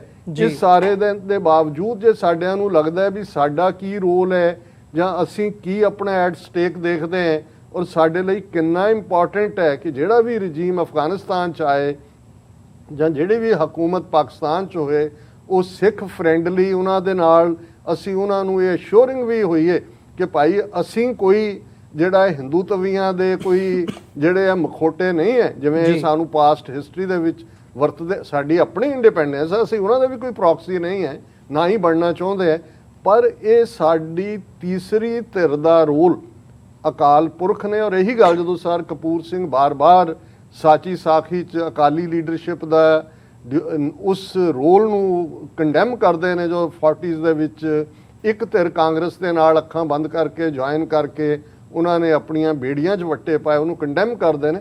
ਤਾਂ ਉਹ ਬਾਰ-ਬਾਰ ਕਹਿੰਦੇ ਨੇ ਕਿ ਭਾਈ ਸਾਡੀ ਆਪਣੀ ਇੰਡੀਪੈਂਡੈਂਸ ਵਾਲੀ ਲਾਈਨ ਜਿਹੜੀ ਸੀ, ਇੰਡੀਪੈਂਡੈਂਟ ਥਿੰਕਿੰਗ, ਅਸੀਂ ਤੀਸਰੀ ਇਕਾਈ ਵਜੋਂ ਜੇ ਐਸਰਟ ਕਰਦੇ ਜੇ ਨਾ ਅਸੀਂ ਉਹ ਹੌਸਟਿਲਿਟੀ ਲੈਂਦੇ ਜੋ ਫਿਰ ਸਿਵਲ ਵਾਰ ਦੇ ਵਿੱਚ ਦੋਨਾਂ ਧਿਰਾਂ ਵੱਲੋਂ ਦਿਖਾਈ ਗਈ ਤੇ ਅਸੀਂ ਕੁਛ ਨਾ ਕੁਛ ਲੈ ਕੇ ਡਿੱਗਦੇ। ਮੈਨੂੰ ਲੱਗਦਾ ਵੀ ਅੱਜ ਵੀ 47 ਦੇ ਦੌਰ 'ਚ ਸਾਡੀ ਲੀਡਰਸ਼ਿਪ ਅੱਖਾਂ ਬੰਦ ਕਰਕੇ ਹਿੰਦੂਆਂ ਦੇ ਖਾਤੇ 'ਚ ਕਾਂਗਰਸ ਤੇ ਪੈ ਕੇ ਭੁਗਤਦੀ ਰਹੀ। ਔਰ ਅੱਜ ਜਿਹੜਾ ਇੱਕ ਤਬਕਾ, ਕਿਉਂਕਿ ਇਹਨੂੰ ਜੇ ਤੁਸੀਂ RSS ਪ੍ਰਮੋਟਡ ਚੈਨਲਸ ਦੇਖੋ ਔਰ ਉਹਨਾਂ ਦੇ ਵਿੱਚ ਉਹਨਾਂ ਨੇ ਪੱਗਾਂ ਵਾਲੇ ਵੀ ਲਿਆ ਕੇ ਬਿਠਾਏ ਹੋਏ ਨੇ ਜੀ ਪੋਲੀਟੀਕਲ ਪਾਰਟੀਆਂ 'ਚ ਵੀ ਉਹ ਲੋਕ ਨੇ ਜਿਹੜੇ ਲਗਾਤਾਰਤਾ ਨਾਲ ਪਾਕਿਸਤਾਨ ਦੇ ਖਿਲਾਫ ਔਰ ਦੂਸਰੇ ਭੁਗਤਾਏ ਜਾ ਰਹੇ ਨੇ। ਹੁਣ ਈਵਨ ਤੁਸੀਂ ਦੁਸ਼ਮਣ ਦਾ ਦੇਖੋ, ਆ ਨਵਜੋਤ ਸਿੱਧੂ ਔਰ ਅਮਰਿੰਦਰ ਇਹ ਮਿਲਦੇ ਨੇ ਔਰ ਦੂਜੇ ਤੁਸੀਂ ਉਸ ਦੀ ਸਟੇਟਮੈਂਟ ਫਾਈਨਲ 'ਚ ਦੇਖੋ ਕਿ ਜੀ ਅਸੀਂ ਪੰਜਾਬ ਇਕੱਠਾ, ਉੱਥੇ ਅਫਗਾਨਿਸਤਾਨ 'ਚ ਇਹ ਹੋ ਗਿਆ, ਫਲਾਣਾ ਹੋ ਗਿਆ, ਪੰਜਾਬ। ਹੁਣ ਅੱਜ ਵੀ ਉਹ ਤਾਂ ਅਜੀਤ ਡੋਵਲ ਦੀ ਬੋਲੀ ਜਿਹੜੀ ਹੈ ਉਹ ਇੱਕ ਦੂਜੇ ਨਾਲ ਲੜਦੇ ਵੀ ਬੋਲ ਰਹੇ ਨੇ ਕਿ ਭਾਈ, ਕਿਉਂਕਿ ਦੱਸ ਰਹੇ ਆ ਵੀ ਉਹ ਕਿਵੇਂ ਸਿੱਖਾਂ ਨੂੰ ਵਰਤਣਾ ਚਾਹੁੰਦੇ ਨੇ। ਔਰ ਜਦੋਂ ਅਸੀਂ ਰਿਪੀਟਡਲੀ ਪਾਕਿਸਤਾਨ ਦੇ ਨਾਲ ਜਾਂ ਅਫਗਾਨਿਸਤਾਨ ਦੇ ਫਿਊਚਰ ਦੀ ਗੱਲ ਕਰਦੇ ਹਾਂ, ਜਿਹੜਾ ਆਪਣਾ ਫੋਕਸ ਰੱਖਦੇ ਹਾਂ, ਤੇ ਅਸੀਂ ਇਸ ਵਾਰ ਇਹਨਾਂ ਹਿੰਦੂ ਤਵੀਆਂ ਦੀ ਤਲਵਾਰ ਬਣਨ ਤੋਂ ਇਨਕਾਰੀ ਹੈ। ਅਸੀਂ ਕਿਸੇ ਹੋਰ ਦੀ ਪ੍ਰੌਕਸੀ ਵੀ ਨਹੀਂ ਹੈ, ਅਸੀਂ ਕੋਈ ਪਾਕਿਸਤਾਨ ਜਾਂ ਅਫਗਾਨਿਸਤਾਨ ਜਾਂ for that reason even America ਕਿਸੇ ਦੀ ਪ੍ਰੌਕਸੀ ਨਹੀਂ ਬਣਨਾ ਚਾਹੁੰਦੇ। ਸਾਡੀ ਆਪਣੀ ਹੋਂਦ ਹੈ, ਖਾਲਿਸਤਾਨ ਦੀ ਕਾਇਮੀ ਇਹਨਾਂ ਦੀ ਸਿਵਲਾਈਜੇਸ਼ਨ ਲਈ ਵੀ ਇੰਪੋਰਟੈਂਟ ਹੈ ਜੀ, ਦੂਸਰੇ ਪਾਸੇ ਵੀ ਜਮਨਾ ਪਾਰ ਵਾਲਿਆਂ ਲਈ ਵੀ, ਕਿਉਂਕਿ ਉਹੀ ਬਫਰ ਸਟੇਟ ਦਾ ਕਨਸੈਪਟ ਜਦੋਂ ਸਰ ਸਿਮਰਨਜੀਤ ਸਿੰਘ ਮਾਨ 3 ਨਿਊਕਲੀਅਰ ਸਟੇਟਸ, ਉਹ ਚਾਈਨਾ ਦੀ ਹਮੇਸ਼ਾ ਗੱਲ ਕਰਨਗੇ ਕਿਉਂਕਿ ਚਾਈਨਾ ਨਿਊਕਲੀਅਰ ਵੀ ਹੈ। ਔਰ ਇੱਕ ਜ਼ਮਾਨਾ ਜਦੋਂ ਅਸੀਂ ਕੱਲੀ ਇਹ ਟ੍ਰਾਈਪਾਰਟਾਈਟ ਟ੍ਰੀਟੀ ਨਹੀਂ, ਜੇ ਰੋਹਤਾਂਗ ਪਾਸ ਰਾਹੀਂ ਅਸੀਂ ਤਿੱਬਤ ਤੱਕ ਪਹੁੰਚ ਦੇਖੀਏ, ਸੋ ਸਿੱਖ ਰਾਜ ਦੇ ਬਾਰਡਰ ਚਾਈਨਾ ਦੇ ਨਾਲ ਲੱਗਦੇ ਸੀ। ਸੋ ਇਸ ਲਈ ਚਾਈਨਾ ਫੈਕਟਰ ਜਿਹੜਾ ਅਸੀਂ ਉਹਨਾਂ ਦੇ ਸਿਸਟਮ ਬਾਰੇ ਭਾਵੇਂ 3600 ਵਖਰੇਵੇਂ ਰੱਖਦੇ ਹੋਈਏ, ਅਸੀਂ ਕੋਈ ਕਮਿਊਨਿਜ਼ਮ ਦੇ ਹਾਮੀ ਨਹੀਂ ਹੈ, ਪਰ ਜਿਹੜੀਆਂ ਗਰਾਊਂਡ ਰਿਐਲਿਟੀਜ਼ ਨੇ, ਜੇ ਤੁਸੀਂ ਉਹਨਾਂ ਦੇ ਨਾਲ ਜੁੜ ਕੇ ਆਪਣੇ ਇੰਟਰਸਟ ਨੂੰ ਨਹੀਂ ਵਾਚ ਕਰੋਗੇ, ਅੱਖਾਂ ਬੰਦ ਕਰਕੇ ਤੋਤਾ ਰਟਨ ਰਹੇਗਾ, ਫਿਰ ਤਾਂ ਜਿਹਨੂੰ ਕਬੀਰ ਸਾਹਿਬ ਨੇ ਕਿਹਾ ਕਿ ਭਾਈ ਜੇ ਤੁਹਾਡਾ ਇਹੀ ਹਾਲ ਰਿਹਾ ਕਿ ਭਾਈ ਕਾਹੇ ਕੀ ਕੁਸਲਾਤ ਹਾਥ ਦੀਪ ਕੁएं ਭਰੇ, ਕਿ ਕਬੀਰ ਮਨ ਜਾਣਤ ਸਭ ਬਾਤ, ਜਾਣਤ ਹੀ ਔਗਣ ਕਰੇ। ਇੱਕ ਤਾਂ ਅਣਭੋਲ ਨੇ, ਉਹਨਾਂ ਨੂੰ ਵਿਚਾਰਿਆਂ ਨੂੰ ਪਤਾ ਹੀ ਨਹੀਂ ਹੈ, ਉਹ ਲੋਡੂਵਾਲ ਤੋਂ ਬਿਯੋਂਡ ਗਏ ਹੀ ਨਹੀਂ ਹੈ। ਇੱਕ ਬੇਈਮਾਨ ਤਬਕਾ ਜਿਹੜਾ ਸਰਕਾਰੀ ਇੰਟਰਸਟ ਦੇ ਵਿੱਚ ਅਮਰਿੰਦਰ ਕਲਾਸ ਔਰ ਦੂਸਰੇ ਲੱਗੇ ਹੋਏ ਨੇ, ਇਹਨਾਂ ਨੂੰ ਸਭ ਪਤਾ ਹੈ ਵੀ ਸਾਡਾ ਇੰਟਰਸਟ ਕੀ ਹੈ, ਪਰ ਇਹ ਦੁਸ਼ਮਣ ਨੂੰ ਖੁਸ਼ ਕਰਨ ਦੇ ਲਈ ਜਿਹੜਾ ਉਹ ਪਾਕਿਸਤਾਨ ਦੇ ਖਿਲਾਫ, ਮੁਸਲਮਾਨਾਂ ਦੇ ਖਿਲਾਫ, ਜਿਹਦੇ ਮਰਜ਼ੀ ਖਿਲਾਫ ਉਹਨਾਂ ਨੂੰ ਬੁਲਵਾ ਲਓ, ਐਜ਼ ਲੌਂਗ ਐਜ਼ ਉਹਨਾਂ ਦੀ ਕੁਰਸੀ ਮਹਿਫੂਜ਼ ਹੈ। ਸੋ ਸਾਨੂੰ ਇਹਨਾਂ ਤੋਂ ਚੁਕੰਨੇ ਹੋਣ ਦੀ ਲੋੜ ਹੈ। ਜੀ ਡਾਕਟਰ ਸਾਹਿਬ, ਬਿਲਕੁਲ ਇਹ ਗੱਲ ਜ਼ਰੂਰ ਸਮਝਣ ਵਾਲੀ ਹੈ। ਇੱਥੇ ਦੋ ਗੱਲਾਂ ਨੇ, ਮਤਲਬ ਮੈਂ ਸਮਝਦਾ, ਮੈਂ ਤੁਹਾਡਾ ਕਮੈਂਟ ਵੀ ਚਾਹੂੰਗਾ ਉਹਦੇ ਉੱਤੇ ਵੀ। ਇੱਕ ਤੇ ਥਾਟ ਉਹ ਹੈ ਜਿਹੜਾ ਭਾਰਤ ਦੀ ਹਕੂਮਤ ਜਿਹਦੇ ਉੱਤੇ ਰਨ ਕਰਦੀ ਹੈ ਆਈਡੀਓਲੋਜੀਕਲੀ, ਉਹਨਾਂ ਨੇ ਨਾ ਪਾਕਿਸਤਾਨ ਦੀ ਹੋਂਦ ਨੂੰ ਮੰਨਿਆ, ਨਾ ਉਹਨਾਂ ਨੂੰ ਸੂਟ ਕਰਦਾ ਹਿੰਦੁਸਤਾਨ ਦਾ ਜਾਂ ਜਿਹੜਾ ਹਿੰਦੂਤਵਾ ਦਾ ਥਾਟ ਹੈ, ਉਸ ਦੇ ਹਿਸਾਬ ਨਾਲ ਉਹ ਦੇਖਦੇ ਆ ਜਿਓਗ੍ਰਾਫਿਕਲ ਐਂਟੀਟੀਜ਼ ਨੂੰ ਵੀ, ਤੇ ਉਹਨਾਂ ਦੀ ਵਿਦੇਸ਼ ਨੀਤੀ, ਫੋਰਨ ਪਾਲਿਸੀ ਕੀ ਹੋਣੀ ਚਾਹੀਦੀ ਆ। ਅਸੀਂ ਕਿਤੇ ਨਾ ਕਿਤੇ ਇਸ ਪਾਰਟ ਦੇ ਵਿੱਚ ਨਾਕਾਮ ਹੁੰਨੇ ਆ, ਪੰਜਾਬ ਦੇ ਲੋਕ ਵੀ ਤੇ ਪੰਜਾਬ ਦੇ ਆਗੂ ਵੀ। ਸਾਨੂੰ ਨਹੀਂ ਇਹ ਗੱਲ ਸਮਝ ਆਉਂਦੀ ਕਿ ਪੰਜਾਬ ਦਾ ਹਿੱਤ ਕਿਸ ਦੇ ਵਿੱਚ ਹੈ। ਜੇ ਅਸੀਂ ਭਾਰਤ ਪੰਜਾਬ ਨੂੰ ਦਿੱਲੀ ਦੇ ਥਾਟ ਦੇ ਨਾਲ ਲਾ ਕੇ ਦੇਖੀਏ ਤੇ ਸਾਡਾ ਤਾਂ ਬਚਦਾ ਕੁਝ ਨਹੀਂ, ਤੇ ਜੇ ਅਸੀਂ ਇੰਡੀਪੈਂਡੈਂਟਲੀ ਸੋਚਦੇ ਹਾਂ, ਸਾਡੀ ਸੱਭਿਆਚਾਰ ਵੀ ਇੱਧਰ ਪਾਕਿਸਤਾਨੀ ਸਾਈਡ ਦੇ ਉੱਤੇ ਹੈਗੀ ਹੈ, ਸਾਡੀ ਬੋਲੀ ਦੀ ਸਾਂਝ ਹੈ। ਜੇ ਅਸੀਂ ਅੱਜ ਦੀ ਡੇਟ ਦੇ ਵਿੱਚ ਵੀ ਇਹ ਜੇ ਫਿਊਚਰ ਦੀ ਨਾ ਗੱਲ ਕਰਨੀ ਹੋਵੇ, ਜੇ ਅੱਜ ਵੀ ਅਸੀਂ ਟ੍ਰੇਡ ਖੋਲ੍ਹ ਕੇ ਜਿਹੜੀ ਹੁਣ ਇਸ ਵਕਤ ਕਿਸਾਨੀ ਸੰਘਰਸ਼ ਚੱਲ ਰਿਹਾ ਉਹਦੀ ਅਸੀਂ ਦੇਖਦੇ ਹਾਂ, ਅਸੀਂ ਚੀਨ ਤੱਕ ਪਹੁੰਚ ਕਰ ਸਕਦੇ ਹਾਂ, ਉੱਥੇ ਕਣਕ ਦੇ ਭਾਅ ਕੀ ਨੇ। ਅਸੀਂ ਈਰਾਨ ਇਰਾਕ ਤੱਕ ਦੇਖਦੇ ਹਾਂ, ਉੱਥੇ ਜਿਹੜੀਆਂ ਫਸਲਾਂ ਨੇ, ਜਿਣਸਾਂ ਨੇ, ਉਹਨਾਂ ਦੇ ਭਾਅ ਕੀ ਨੇ। ਟਰਾਂਸਪੋਰਟੇਸ਼ਨ ਦੇ ਵਿੱਚ ਸਾਡਾ ਅਹਿਮ ਰੋਲ ਆ। ਟਰੱਕਰ ਵੀਰ ਜੇ ਇੱਥੇ ਆ ਕੇ ਅਮਰੀਕਾ ਕੈਨੇਡਾ 'ਚ ਤਰੱਕੀ ਕਰ ਸਕਦੇ ਆ, ਤੇ ਉੱਥੇ ਸਾਡੀ ਟਰੱਕਿੰਗ ਇੰਡਸਟਰੀ ਜਿਹੜੀ ਕਲਕੱਤੇ ਤੱਕ ਸੀ ਜਾਂ ਹੈ ਕਿਸੇ ਹੱਦ ਤੱਕ ਹੁਣ ਵੀ, ਉਹ ਅਫਗਾਨਿਸਤਾਨ ਪਾਕਿਸਤਾਨ ਰਾਹੀਂ ਈਰਾਨ ਇਰਾਕ ਤੱਕ ਜਾਂ ਇੱਧਰ ਨਾਰਥ ਤੱਕ ਕਿਉਂ ਨਹੀਂ ਜਾ ਸਕਦੀ, ਤੇ ਪੰਜਾਬ ਦੀ ਫਸਲ, ਪੰਜਾਬ ਦੀ ਕਿਸਾਨੀ ਕਿਉਂ ਨਹੀਂ ਆਬਾਦ ਹੋ ਸਕਦੀ। ਰੈਦਰ ਦੈਨ ਅਸੀਂ ਇਹ ਸਵਾਲ ਪੁੱਛੀਏ, ਅਸੀਂ ਉਹਨਾਂ ਦੇ ਢਹੇ ਤੇ ਚੜੇ ਹੋਏ ਹਾਂ। ਅਮਰਵੀਰ ਸਿੰਘ ਜੀ, ਮੈਂ ਸਮਝਦਾ ਹਾਂ ਵੀ ਤੁਸੀਂ ਜਿਸ ਨੂੰ ਕਹਿੰਦੇ ਨੇ ਕਿ $1 ਮਿਲੀਅਨ ਕਾਮੈਂਟ ਹੈ ਤੁਹਾਡਾ, ਕਿਉਂਕਿ ਦੇਖੋ ਜਿਹੜੀ ਜ਼ਮੀਨੀ ਹਕੀਕਤ ਹੈ ਉਸ ਤੋਂ ਕਦੇ ਇਨਕਾਰੀ ਨਹੀਂ ਹੋਣਾ ਚਾਹੀਦਾ। ਜੇ ਅਸੀਂ ਸਿਰਫ ਇੱਕ ਆਈਡੀਅਲਿਜ਼ਮ ਦੇ ਤੇ ਬੇਸਡ ਰਵਾਂਗੇ ਤਾਂ ਠੀਕ ਹੈ, ਆਈਡੀਅਲ ਦਿਮਾਗਾਂ 'ਚ ਹੀ ਰਹਿੰਦੇ ਨੇ। ਗਰਾਊਂਡ ਰਿਐਲਿਟੀ ਕੀ ਹੈ?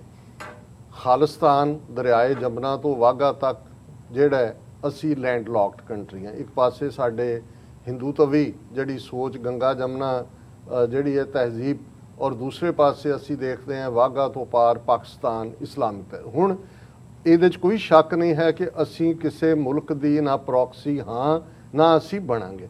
ਲੇਕਿਨ ਸਾਡੇ ਹਿੱਤ ਕਿੱਥੇ ਨੇ? ਸਾਡਾ ਹੈਰੀਟੇਜ, ਤੁਸੀਂ ਪਹਿਲੀ ਗੱਲ ਕੀਮਤੀ ਇਹ ਕੀਤੀ, ਸਾਡਾ ਮੱਕਾ ਮਦੀਨਾ, 170 ਤੋਂ ਜ਼ਿਆਦਾ ਸਾਡੇ ਇਤਿਹਾਸਕ ਗੁਰਦੁਆਰੇ, ਔਰ ਉਹ ਜਿਹੜਾ ਸਾਡੀ ਹੈਰੀਟੇਜ ਨੂੰ ਅਸੀਂ ਵਿਰਸਾ ਕਹਿੰਦੇ ਹਾਂ, ਲੈਗੇਸੀ, ਉਹ ਪਾਕਿਸਤਾਨ ਦੇ ਵਿੱਚ। ਸਾਂਝਾਂ ਦੀ ਗੱਲ ਕਰੀਏ ਤੇ ਜੰਗ ਹਿੰਦ ਪੰਜਾਬ ਦਾ ਹੋਣ ਲੱਗਾ ਜਦੋਂ ਸ਼ਾਹ ਮੁਹੰਮਦ ਕਹਿੰਦਾ ਹੈ ਇਹ ਗੰਗਾ ਜਮਨਾ ਕਲਚਰ, ਇਹ ਹਿੰਦ ਸੀ, ਹਿੰਦੁਸਤਾਨ ਇਹੀ ਸੀ। ਸਾਡੀ ਤਹਿਜ਼ੀਬ, ਬੋਲੀ, ਲੋਕਾਂ ਦੇ ਨਾਲ ਔਰ ਸਦੀਆਂ ਤੋਂ ਜੇ ਸਾਡਾ ਉਹ ਸਾਰਾ ਪਾਰਟ ਦੇਖੀਏ ਤੇ ਉਹ ਸਾਡਾ ਲਹਿੰਦੇ ਪੰਜਾਬ ਦੇ ਨਾਲ ਜਾ ਕੇ ਜੁੜਦਾ ਹੈ। ਇਹ ਤਾਂ ਹੈ ਜਿਹੜੀ ਸੱਭਿਆਚਾਰਕ ਸਾਂਝ ਹੈ। ਜਿਵੇਂ ਯੂਰਪ ਦੇ ਅੱਡ-ਅੱਡ ਮੁਲਕਾਂ 'ਚ ਬੋਲੀਆਂ ਉਹਨਾਂ ਦੀਆਂ ਅੱਡ-ਅੱਡ ਨੇ, ਇਹਦੇ ਬਾਵਜੂਦ ਉਹ ਵਾਈਟ ਰੇਸ ਨਾਲ ਜੁੜਦੇ ਨੇ। ਸਾਡੇ ਤਾਂ ਬਹੁਤ ਸਾਰੀਆਂ ਨੇ, ਉਹ ਜਿਹੜੀ ਸਾਡੀ ਗੰਗਾ ਜਮਨਾ ਨਾਲ ਕੁਝ ਨਹੀਂ ਜੁੜਦਾ ਹੈ। ਇਕਨੋਮਿਕਲ ਇੰਟਰਸਟ ਦੁਨੀਆ ਦੇ ਵਿੱਚ ਜੇ ਅੱਜ ਅਸੀਂ ਦੇਖੀਏ, ਮੁਲਕਾਂ ਦੀ ਸਰਵਾਈਵਲ ਇਕਨੋਮਿਕਸ ਨਾਲ ਜੁੜੀ ਹੋਈ ਹੈ। ਜਿਹੜੇ ਮੁਲਕ ਜਿਹੜੇ ਨੇ, ਹੁਣ ਅਫਗਾਨਿਸਤਾਨ ਇੱਕ ਪਾਸੇ ਤਾਂ ਇੱਕ ਪ੍ਰੈਡਿਕਸ਼ਨ ਹੈ ਜੀ ਖਾਨਾ ਜੰਗੀ ਹੋਏਗੀ, ਦੂਸਰੇ ਪਾਸੇ ਇੱਕ ਹੋਪ ਵੀ ਹੈ ਕਿ ਜੇ ਅਫਗਾਨਿਸਤਾਨ 'ਚ ਇੱਕ ਸਾਂਝੀ ਵਿਦ ਨੈਗੋਸ਼ੀਏਸ਼ਨ ਸਰਕਾਰ ਬਣਦੀ ਹੈ ਤੇ ਜਿਵੇਂ ਸਾਊਦੀ ਅਰੇਬੀਆ ਔਰ ਉਹਨਾਂ ਅਰਬ ਮੁਲਕਾਂ 'ਚ ਤੇਲ ਮਿਲਣ ਤੋਂ ਬਾਅਦ ਉਹ ਬਾਦਸ਼ਾਹਤ ਵੱਲ ਵਧੇ ਔਰ ਦੁਨੀਆ ਦੇ ਅਮੀਰ ਬਣੇ। ਅਫਗਾਨਿਸਤਾਨ 'ਚ ਲਿਥੀਅਮ ਜਿਹੜਾ ਬੈਟਰੀ ਚਾਰਜਿੰਗ ਲਈ ਵਰਤਿਆ ਜਾਂਦਾ, ਦੂਜਾ ਉਹਦੇ ਬਹੁਤ ਜ਼ਿਆਦਾ ਜ਼ਖੀਰੇ ਖਜ਼ਾਨੇ ਨੇ। ਔਰ ਚਾਈਨਾ ਦਾ ਇੰਟਰਸਟ ਅਫਗਾਨਿਸਤਾਨ 'ਚ ਇਕਨੋਮਿਕ ਨਾਲ ਜੁੜਿਆ ਹੋਇਆ, ਕੋਈ ਮਜ਼ਹਬ ਜਾਂ ਉਹਨਾਂ ਦਾ ਤਾਂ ਰਾਦਰ, ਉਹ ਤਾਂ ਸਿਰਦਰਦ ਹੈ ਉਹਨਾਂ ਦੇ ਲਈ ਮਜ਼ਹਬ ਸਿੰਘ ਕਿਆਂਗ ਦੇ ਹਵਾਲੇ ਨਾਲ। ਲੇਕਿਨ ਜੇ ਉਹ ਇਹਦੇ ਬਾਵਜੂਦ ਕਿ ਉਹਨਾਂ ਦੇ ਨਾਲ ਕੀ ਹੋ ਰਿਹਾ ਹੈ, ਗਵਾਦਰ ਦੇ ਵਿੱਚ ਇੰਡੀਅਨ ਏਜੰਸੀਆਂ ਨੇ ਕੀ ਕੀਤਾ ਜਾਂ ਕੀ ਕਰਦੇ ਨੇ, ਜਾਂ ਪਿਛਲੇ ਦਿਨਾਂ ਦੇ ਵਿੱਚ ਦਾਸੂ ਬੰਦ ਦੇ ਉੱਤੇ ਕਿਵੇਂ ਉਹਨਾਂ ਦੇ ਉਹ ਕਿਉਂ ਨੇ, ਕਿਉਂਕਿ ਇਕਨੋਮਿਕਲ ਇੰਟਰਸਟ ਜੁੜੇ ਹੋਏ ਨੇ ਕਿ ਭਾਈ ਅਫਗਾਨਿਸਤਾਨ ਜਿਹੜਾ ਹੈ ਇਹ ਜੇ ਉੱਥੇ ਇੱਕ ਸਟੇਬਿਲਿਟੀ ਦਾ ਦੌਰ ਆ ਜਾਂਦਾ ਹੈ, ਉਹ ਰਿਚੈਸਟ ਕੰਟਰੀ ਜਿਵੇਂ ਸਾਊਦੀ ਅਰੇਬੀਆ ਨੂੰ ਵੀ, ਕਿਉਂਕਿ ਇਹ ਜਦੋਂ ਲਿਥੀਅਮ ਔਰ ਅਸੀਂ ਇਸ ਮੈਟਲ ਦੀ ਗੱਲ ਕਰਦੇ ਹਾਂ ਤੇ ਇਹ ਆਉਣ ਵਾਲੀ ਦੌਲਤ ਹੈ ਆਉਣ ਵਾਲੇ ਪੀਰੀਅਡ ਦੀ। ਹੁਣ ਜਦੋਂ ਅਸੀਂ ਆਪਣੀ ਲੈਂਡਲੌਕ ਕੰਟਰੀ ਦੀ ਗੱਲ ਕਰਦੇ ਹਾਂ, ਅਸੀਂ ਆਪਣਾ ਪ੍ਰੋਡਕਟ, ਸਾਡੀ ਜ਼ਮੀਨ ਜ਼ਰਖੇਜ਼ ਹੈ, ਅਸੀਂ ਐਗਰੀਕਲਚਰ ਬੇਸਡ ਇੰਡਸਟਰੀ ਲਾਵਾਂਗੇ, ਹਾਰਟੀਕਲਚਰ ਸਾਡਾ ਹੋਏਗਾ, ਮਾਰਕੀਟ ਸਾਡੀ ਕਿੱਥੇ ਲਾਈ ਕਰਦੀ ਹੈ ਜੀ, ਉਹੀ ਹੈ। ਅਸੀਂ ਸੈਂਟਰਲ ਏਸ਼ੀਆ ਤੱਕ ਤੁਹਾਡੀ ਕਣਕ ਜਾਂ ਦੂਜੀ ਨਹੀਂ, ਤੁਸੀਂ ਉਹਦੇ ਪ੍ਰੋਡਕਟ ਅਮਰੀਕਾ 'ਚ ਦੇਖੋ 70-80 ਬਿਲੀਅਨ ਡਾਲਰ ਦੀ ਪੋਟੇਟੋ ਚਿਪ ਇੰਡਸਟਰੀ ਹੈ, ਕਿੰਨੇ ਕੁ ਪੈਕਟ 'ਚ ਪਏ ਹੁੰਦੇ ਨੇ। ਹੁਣ ਇਹ ਸਾਰਾ ਪਾਰਟ ਜੇ ਤੁਹਾਡੀ ਗੁੱਡਵਿਲ ਨਾ ਹੋਏਗੀ ਜਾਂ ਪਾਕਿਸਤਾਨ ਨਾਲ ਜਾਂ for that reason even Afghanistan ਨਾਲ ਤੁਹਾਡੇ ਚੰਗੇ ਸੰਬੰਧ ਨਹੀਂ ਹੋਣ, ਅਫਗਾਨਿਸਤਾਨ ਤੱਕ ਪਹੁੰਚਣ ਲਈ ਵੀ ਤੁਸੀਂ ਪਾਕਿਸਤਾਨ ਰਾਹੀਂ ਜਾਣਾ, ਸੋ ਔਰ ਸਮੁੰਦਰ ਤੱਕ ਪਹੁੰਚ ਲਈ ਵੀ ਜੇ ਹੁਣ ਕਿਉਂ ਅਫਗਾਨਿਸਤਾਨ ਦੀ ਡਿਪੈਂਡੈਂਸ ਵੀ ਹੈ ਪਾਕਿਸਤਾਨ ਤੇ, ਉਹਨਾਂ ਦੇ ਘਰ ਰੋਟੀ ਨਾ ਪੱਕੇ ਜੇ ਕਰਾਚੀ ਪੋਰਟ ਤੋਂ ਜਿਹੜਾ ਉਹ ਜਿਹੜੀ ਉਹਨਾਂ ਦੇ ਕੈਰੇਜ ਟਰੱਕਾਂ ਰਾਹੀਂ ਅਫਗਾਨਿਸਤਾਨ ਵੀ ਲੈਂਡਲੌਕਡ ਕੰਟਰੀ ਹੈ। ਸੋ ਇਹ ਇੱਕ ਵੱਡੀ ਗੱਲ ਹੈ ਜਿਹਦੇ ਥੱਲੇ ਸਾਨੂੰ ਇਹ ਦੇਖਣਾ ਪਏਗਾ ਕਿ ਅਸੀਂ ਇਹ ਅਫੋਰਡ ਹੀ ਨਹੀਂ ਕਰ ਸਕਦੇ ਕਿ ਅਸੀਂ ਕਿਸੇ ਵੀ ਇੱਕ ਧਿਰ ਦੇ ਜਿਹੜੇ ਹੈ ਉਹ ਝੰਡਾ ਬਰਦਾਰ ਬਣੀਏ। 47 'ਚ ਅਸੀਂ ਕਾਂਗਰਸ ਦੇ ਝੰਡਾ ਬਰਦਾਰ ਬਣੇ ਹਿੰਦੂ ਤਵੀਆਂ ਦੇ ਔਰ ਸਫ਼ਰ ਕਰ ਰਹੇ ਹਾਂ 74-75 ਸਾਲ 'ਚ। ਅੱਜ ਅਸੀਂ ਜਦੋਂ ਕਿ ਜੀਓ ਪੋਲਿਟਿਕਸ ਖਿੱਤੇ ਦੀ ਬਦਲ ਰਹੀ ਹੈ, ਅਸੀਂ ਆਪਣੀ ਇੰਡੀਪੈਂਡੈਂਟ ਹੋਂਦ ਨੂੰ ਐਸਰਟ ਕਰੀਏ। ਬੇਸ਼ੱਕ ਅੱਜ ਸਾਡੇ ਥਾਟ ਦੇ ਬਾਹਰ ਨਾ ਹੋਣ ਅਮਰੀਕਾ, ਲੇਕਿਨ ਇਸ ਗੱਲ ਦਾ ਧਿਆਨ ਰਹੇ ਅਸੀਂ ਇੰਟਰਨੈਸ਼ਨਲ ਬਾਰਡਰ ਤੇ ਬੈਠੇ ਹਾਂ ਜੀ, 600 ਮਾਈਲ ਤੋਂ ਜ਼ਿਆਦਾ, 600 ਕਿਲੋਮੀਟਰ ਤੋਂ ਜ਼ਿਆਦਾ। ਇਸ ਗੱਲ ਦਾ ਵੀ ਧਿਆਨ ਰਹੇ ਕਿ ਜਿਸ ਡਿਊਰੈਂਟ ਲਾਈਨ ਦੀ ਗੱਲ ਹੁੰਦੀ ਹੈ, ਇਹ border by and large Hari Singh ਨਲੂਏ ਨੇ ਡਰਾ ਕੀਤਾ ਹੋਇਆ ਹੈ, ਜਿਹਦੇ ਤੇ ਬਾਅਦ 'ਚ ਡਿਊਰੈਂਟ ਲਾਈਨ 1893 'ਚ ਬਣਦੀ ਹੈ। ਸਿੱਖ ਕੌਮ ਦੀ ਆਪਣੀ ਪਛਾਣ ਦੁਨੀਆ ਭਰ 'ਚ 5 ਮਿਲੀਅਨ ਸਿੱਖ ਡਾਇਸਪੋਰਾ ਆਪਣੇ ਆਪ ਦੇ ਵਿੱਚ ਇੱਕ ਪੋਲੀਟੀਕਲ ਤਾਕਤ ਹੀ ਨਹੀਂ ਬਣ ਰਹੇ, ਇੱਕ ਇਕਨੋਮਿਕਲ ਪਾਵਰ ਵੀ ਹੈ। ਔਰ ਸਿੱਖ ਸੋਲਜਰੀ ਔਰ ਸਿੱਖਾਂ ਦੇ ਬਾਕੀ ਜਿਹੜੇ ਨੇ ਉਹਨਾਂ ਦੇ ਟ੍ਰੇਟ, ਉਹ ਉਹਨਾਂ ਨੂੰ ਵੈਸੇ ਹੀ ਯੂਨੀਕ ਬਣਾਉਂਦੇ ਨੇ। ਔਰ ਸਾਡੀ ਕਿਸੇ ਨਾਲ ਵੀ ਇਸ ਗੱਲ ਦਾ ਵੀ ਧਿਆਨ ਰਹੇ, ਅਸੀਂ ਹਿੰਦੂਆਂ ਦੇ ਨਾਲ ਜਾਂ ਹਿੰਦੂ ਧਰਮ ਦੇ ਖਿਲਾਫ ਨਹੀਂ ਹੈ। ਇਹ ਵੀ ਕਈ ਵਾਰ ਕੁਝ ਤਬਕਿਆਂ ਵੱਲੋਂ ਲੱਗਦਾ ਵੀ ਜਿਵੇਂ ਇਹ ਕੋਈ ਐਸਾ, ਸਾਡਾ ਜੇ 18ਵੀਂ ਸਦੀ 'ਚ ਤਕਰਾਰ ਰਿਹਾ ਇਸਲਾਮ ਦੇ ਖਿਲਾਫ ਨਹੀਂ ਸੀ ਜੀ। ਮੁਗਲ ਐਮਪਾਇਰ ਹੋਏ, ਦਰਾ ਖੈਬਰ ਪਾਰ ਦੇ ਹਮਲਾਵਰ ਹੋਣ, ਜ਼ੁਲਮ ਦੇ ਖਿਲਾਫ ਸੀ। ਹੁਣ ਸਾਡੀ ਲੜਾਈ ਹਿੰਦੂ ਤਵੀ ਆਈਡੀਓਲੋਜੀ ਦੇ ਖਿਲਾਫ ਜਿਹੜੀ ਵਖਰੇਵਾਂ ਪੈਦਾ ਕਰਦੀ ਹੈ ਔਰ ਆਪਣਾ ਕੌਮੀ ਘਰ ਖਾਲਿਸਤਾਨ ਬਣਾਉਣ ਲਈ ਹੈ। ਸਾਡਾ ਹਿੰਦੂ ਧਰਮ ਦਾ, ਅਸੀਂ ਤਾਂ ਇਹ ਚਾਹੁੰਦੇ ਹਾਂ ਕਿ ਭਾਈ ਇਹ ਗੱਲਾਂ ਬਾਤਾਂ ਦੇ ਨਾਲ, ਨੈਗੋਸ਼ੀਏਸ਼ਨ ਨਾਲ ਜਾਂ ਰੈਫਰੈਂਡਮ ਨਾਲ ਜੋ ਤੌਰ ਤਰੀਕਾ ਹੈ ਸਾਨੂੰ ਸਾਡਾ ਮੁਲਕ ਦੇਣ, ਗੰਗਾ ਜਮਨਾ ਪਾਰ ਜਾਣ, ਅਸੀਂ ਉਹਨਾਂ ਦੇ ਨਾਲ ਵੀ ਜਿਹੜਾ ਅਮਨ ਸਮਝੌਤੇ ਕਰਕੇ ਅਮਨ ਅਮਾਨ ਰੱਖਣਾ ਚਾਹਾਂਗੇ। ਸੋ ਇਸ ਲਈ ਇਹ ਜਿਹੜਾ ਖਿੱਤਾ ਹੈ, ਅਫਗਾਨਿਸਤਾਨ ਹੋਏ, ਚਾਈਨਾ ਹੋਏ, ਪਾਕਿਸਤਾਨ ਹੋਏ, ਸਿੱਖ ਨੁਕਤਾ ਨਿਗਾਹ ਤੋਂ ਅਹਿਮ ਨੇ। ਔਰ ਇਸ ਲਈ ਸਾਡਾ ਰਿਪੀਟਡ ਫੋਕਸ ਇਸ ਖਿੱਤੇ ਦੇ ਉੱਤੇ ਹੈ। ਜੀ ਡਾਕਟਰ ਸਾਹਿਬ, ਬਿਲਕੁਲ। ਸੋ ਇੱਕ ਛੋਟੇ ਜਿਹੇ ਬ੍ਰੇਕ ਲਈ ਵਿਊਅਰਸ ਇੱਥੇ ਰੁਕਾਂਗੇ, ਬ੍ਰੇਕ ਤੋਂ ਬਾਅਦ ਦੁਬਾਰਾ ਵਿਚਾਰ ਚਰਚਾ ਇੱਥੋਂ ਹੀ ਸ਼ੁਰੂ ਕਰਾਂਗੇ।